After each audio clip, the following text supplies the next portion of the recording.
You pick up your phone for no reason.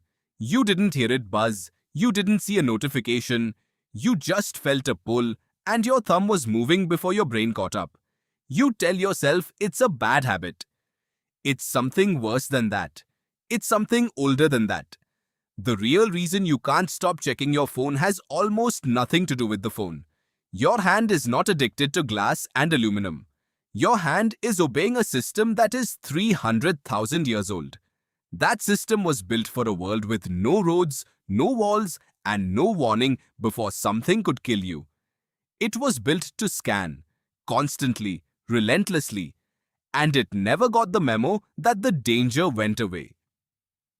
Think about the last time you walked into a room and immediately noticed something had changed. A chair moved, a door left open that's usually closed. You didn't decide to notice, you just did. That's not a personality trait. That's a survival mechanism still running in the background of your skull, checking for threats that mostly don't exist anymore. Psychologists call this hypervigilance, which is just a fancy way of saying your brain refuses to stop watching. For most of human history, refusing to stop watching was the only thing standing between you and being eaten. Your ancestors who got too relaxed, who stopped scanning the tree line, didn't get to have descendants. You are descended from the nervous ones.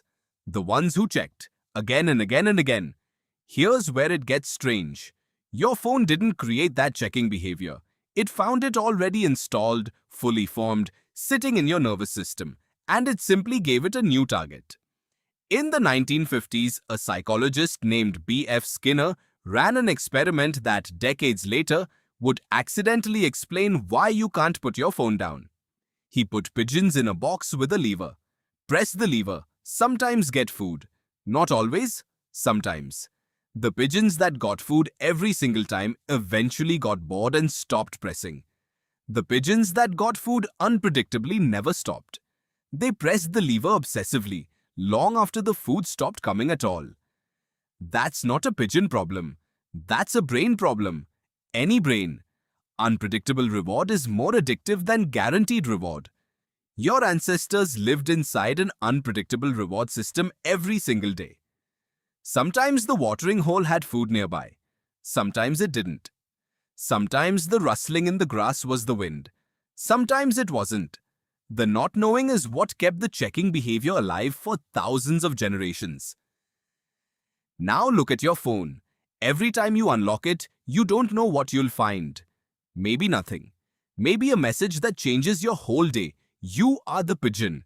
The lever is right there in your pocket, and somebody designed it that way on purpose.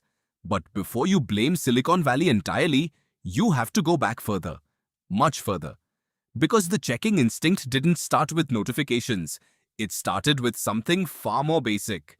Your need to know where you stand with the people around you. Anthropologist Robin Dunbar spent years studying primate social groups and arrived at something called Dunbar's number, the idea that humans can only meaningfully track relationships with about 150 people at once. That's it. That was your entire world for almost all of human history. A tribe, a village, a few dozen faces you needed to read constantly, because your survival depended on knowing who was an ally, who was annoyed with you, and who might be plotting something. Reading social standing wasn't optional. It was a full-time unconscious job. Did the group leader look at you differently today? Did your hunting partner seem cold during the last conversation? You needed to know, immediately, because exile from the group back then wasn't an inconvenience. It was a death sentence. No tribe meant no protection, no shared food, no warning system for predators. Being cast out was almost certainly fatal. So your brain built a constant background process. Monitor social standing, check for shifts, check again. That process never got deleted. It just got handed new inputs.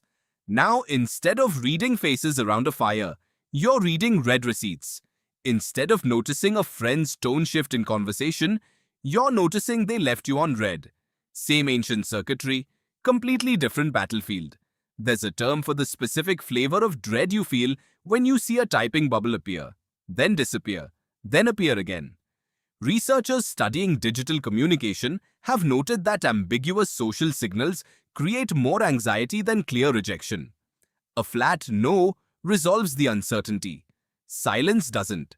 Your brain hates unresolved uncertainty more than it hates bad news, because for almost all of human history, unresolved uncertainty was the dangerous state. Was that branch about to crack?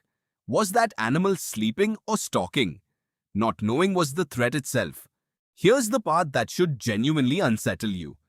Neuroscientist Robert Sapolsky has spent decades studying stress responses, and one of his central findings is that the body doesn't just respond to actual danger. It responds to the anticipation of possible danger, just as strongly, sometimes more strongly. A zebra's stress response shuts off the second the lion is gone. Yours doesn't. Yours keeps running on the possibility of a lion that may or may not show up later. Checking your phone is, biologically speaking, an anticipation behavior.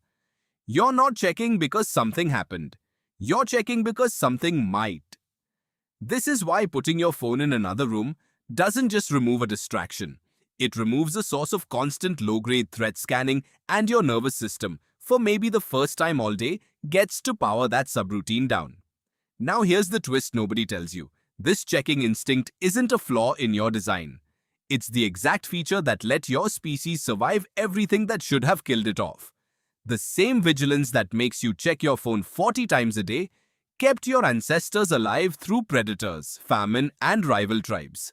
You weren't built broken. You were built paranoid, in the most literal and useful sense of the word, and paranoid organisms outlive relaxed ones. The problem isn't the instinct. The problem is that the instinct has no off switch, and for the first time in human history, something exists that can trigger it every 6 seconds for the rest of your life. Think about what that actually means. Every other threat your ancestors faced eventually resolved. The lion left or it didn't.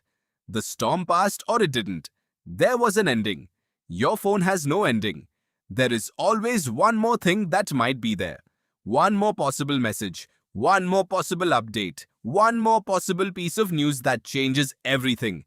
You're scanning a tree line that never goes quiet. So the next time you catch yourself reaching for your phone with no real reason, don't call yourself weak. Call yourself accurate. You are doing exactly what kept your bloodline alive for 300,000 years. The tool changed. The wiring didn't. And the wiring was never wrong. It just never expected a world where the watching never has to stop. Tonight, when you put your phone down and feel that itch to pick it back up 30 seconds later, you won't be looking at a notification.